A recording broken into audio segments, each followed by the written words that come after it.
guys, welcome back to our channel. Welcome to the ultimate guide to picking your exchange program. So in this video, we're going to provide you with some pros and cons of a few of the most major exchange programs out there.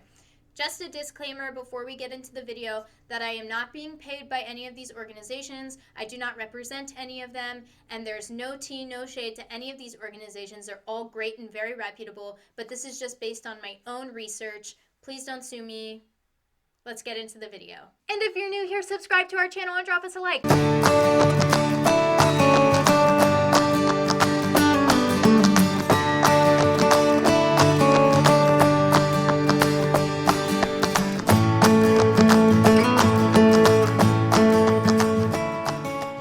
So, getting into the video, here are the factors that I used when doing my research to help determine the pros and cons of these different programs. Firstly is the cost of the program. Some of these programs are free and they range all the way up to $60,000. So these are just important points to keep in mind when you're picking your program to see what's in your price range. Secondly, we have the host families. We need to determine, are they paid or not, how are they picked, etc. This is important because sometimes the host families might be motivated by an external factor such as money rather than wanting to host someone and embrace your cultural experience as well as their own. Thirdly, we have the rules. What are the rules of your program? Are they very strict? Are you going to have commitments while you're there? You just need to know what kind of standards you're going to be held to while you're abroad. Next is the age limit. The age limit is important because you need to know whether or not you're going to be eligible for the program, and also is the program meant more for older students, younger students, etc. So you'll find which one you fit into that way. Also, can you pick your country? This is kind of self-explanatory. And then how it will help you in the future. This could range from career-wise to college-wise. It can look really good on your resume, and we'll get into that.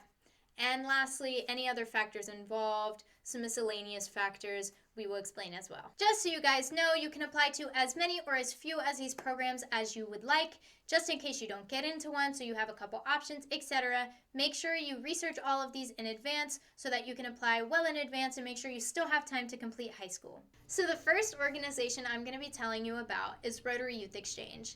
This is the program with which I went on exchange and I had a very, very positive experience. So the goal of the Rotary Youth Exchange is to promote world peace and understanding. They say that if everybody went on exchange, there would be no more war. And I think this is probably true. Rotary Youth Exchange is not about the money. It's relatively cheap. It costs only around $5,000 US, which includes your insurance, your flights, all of that. And this is because you're sponsored by a Rotary Club and they help offset some of your costs. In some of their marketing material, they say that this exchange is valued at $24,000, which I haven't seen the math, but I think it's valued at a little bit more than that. So it's a really great price for what you're getting. The host families, as well as the people working with Rotary Youth Exchange in your home country and your host country, are all volunteers. They're not getting paid, so they're doing this out of the kindness of their heart, and they have your best interest in mind. Only a small percentage of students return home early of a failed exchange, and so this program is very, very successful for the most part. And this is because Rotary helps prepare you before you leave with orientations, with material, etc., so that you can make the most of your exchange and have a successful time. With Rotary, they try to put you in 3 host families, although this is not always the case, but generally you will have 3 host families, which is really great because it helps you get an understanding for how people live in your host country and gives you 3 different perspectives about the French life or the Finnish life. So that's really great and insightful. With Rotary Youth Exchange, you'll become part of a huge community of exchange students and of Rotarians from around the world, and you'll make tons of friends. Some of the friends that I made on exchange are my best friends for life, and we still keep in contact, so that's amazing. Additionally, Rotary Youth Exchange will open you up to numerous networking possibilities and allow you to work on very cool community projects and volunteer work in your host country as well as your home country if you're involved with your local Rotary Club. And you get an allowance included in your fees. This is usually provided by your sponsor Rotary Club. It's around $80 US a month, I do believe, but that varies based on your country. So that's awesome. And you also get a super cool blazer, which you can decorate with pins. I'll try and put mine here or in front of my face so you can see how beautiful it is. So some of the cons of the Rotary Youth Exchange are that it's a pretty strict application process. There are usually many stages to this, and it typically is pretty competitive depending on your district, so be aware. There's also a strict age limit. You cannot leave to go on a Rotary Youth Exchange if you are older than 18, so keep that in mind. Depending on your age and your situation in high school, you might be able to take a gap year. However, these type of exchanges with Rotary are becoming fewer and fewer.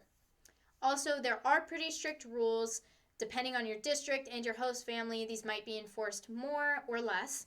But there's also the 4Ds in Rotary, which are pretty notorious. It's no drinking, no drugs, no dating, and no driving. So those are absolute musts. If you break these rules, you will be sent home. So just keep that in mind when picking your program. Some districts do require you to host a student if you send your child abroad, which that depends. I know in the United States, as a general rule, that is not the case, so all of the host families are volunteer. However, in certain countries, they are required. So you might get stuck with someone who isn't the best. However, I trust Rotary, and they generally tend to place students in very good homes. You cannot pick your country. This is another con. You can give a preferential list, however, so you can list normally your top 5, and then you can normally refuse countries that if you refuse them, you will not be sent there. However, it does not look good to refuse countries on your application, but they will send you wherever they think is the best fit for you. And I trust Rotary. I think that they pick the best country. I know so many people who only wanted, for example, a Spanish-speaking country, and they got sent to Brazil, and they would not change it for the world.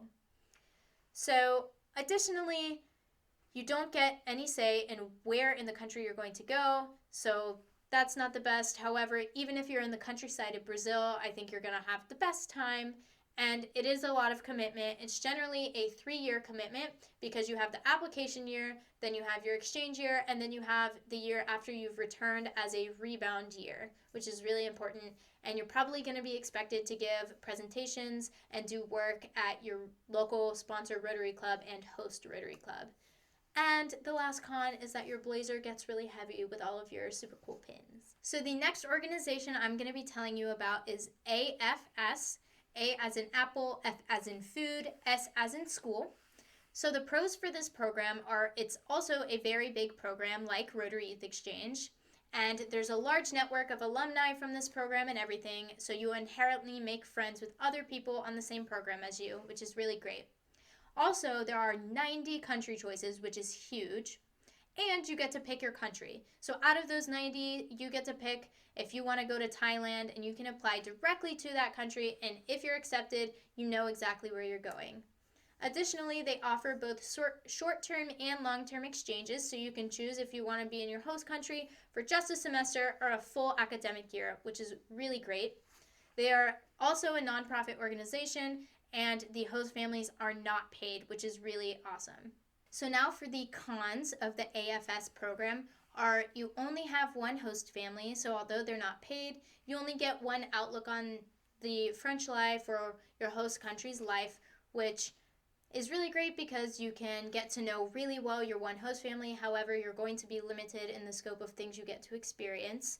Additionally, it is kind of pricier than Rotary Youth Exchange. It costs around $15,000 a year. That varies depending on what country you go to.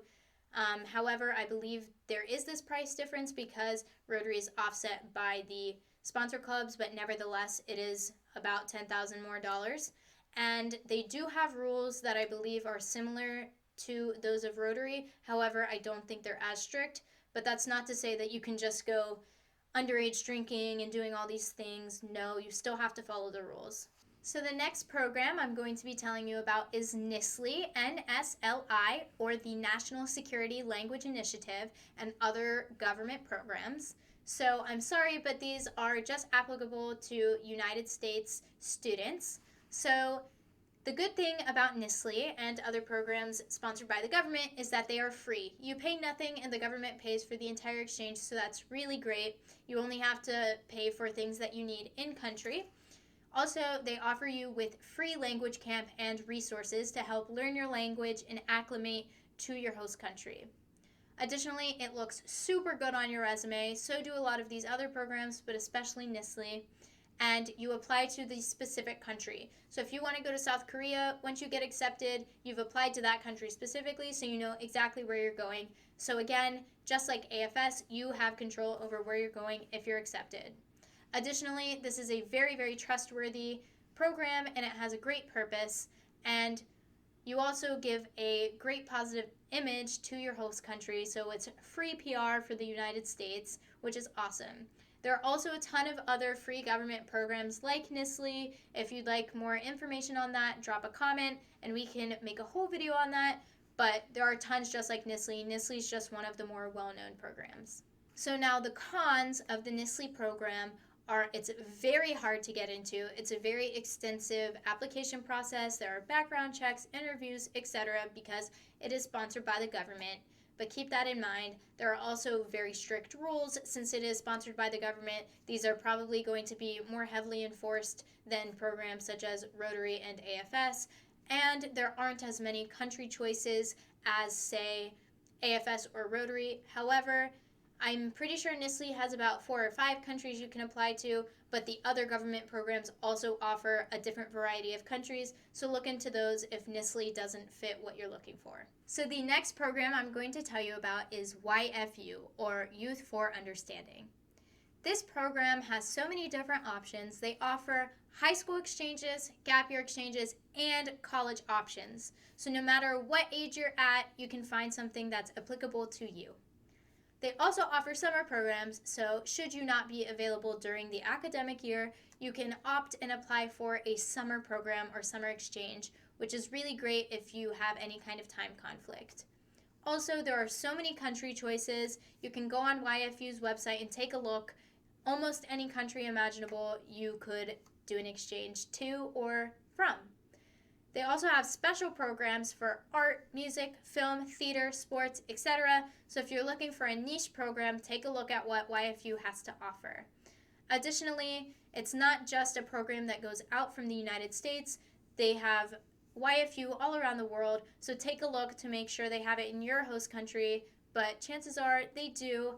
And also, host families are not paid, so this is really great. So the cons of YFU are it's around $13,000 in cost, so it is more expensive than other programs such as NISLE, which is free, or the Rotary Youth Exchange, and you don't get an allowance. So another program choice you have is SYA, which is Senior Year Abroad. The pros of this program are you get to pick which country you go to. So like these other programs where you can pick, you apply to a certain country and then you're selected for that country. Also, it is all-inclusive in your price, so for the price you pay, you get housing, it covers your tuition, trips, etc. Also, you know what school you're going to go to because SYA has campuses in these countries and in these cities where they offer the exchange, so you'll know where you're going to be going, you're going to be with other exchange students, so you'll have some built-in friends. So the cons of SYA are it is very expensive. It's almost $60,000 a year. That does cover your tuition and housing, but to me, with these other options out there, that just seems like a little bit too much. Additionally, there's usually only one city in each country where you can go to because, like I said earlier, you're going to an SYA campus, so it all depends on where their campus is in the given country. There aren't too many country choices. However, there is sort of a variety. They do have campuses in Asia and Europe, but there aren't too many choices of where to go. And I'm not completely sure about this one. On their website, they say that housing is included in your $60,000 and you do have a host family. However, this would lead me to believe that the host families are paid because they don't say whether or not the host families are paid, and they say you're paying for housing. So I'm just putting 2 and 2 together here. I could be wrong, but this is just my impression I get from their website. So the last organization I'm going to be telling you about today is CBYX. So just a little bit of background, CBYX is an exchange between America and Germany. So the US sends students to Germany and Germany sends students back to the United States. So some pros about this program is it is free, it is sponsored by the government. It is also a business exchange, so if that is up your alley, this is the exchange for you. Additionally, it's usually older students whom are picked for this program, and it is good for a gap year. I know a couple people who have done a gap year with CBYX. Also, if you've already completed your high school, you can earn some college credit for this exchange. You have a host family and they are not paid, which is awesome.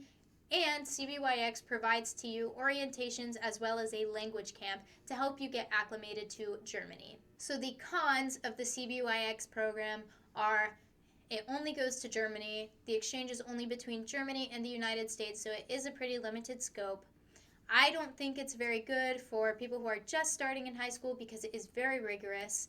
Also, you only have one host family, so as in the other cases with only one host family, you kind of have a limited view of how people in Germany or in the US live.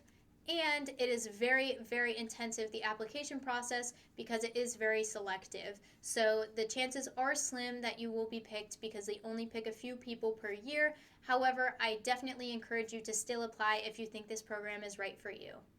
Alright guys, thanks so much for watching. As always, make sure you like this video, comment, and subscribe to our channel. Bye!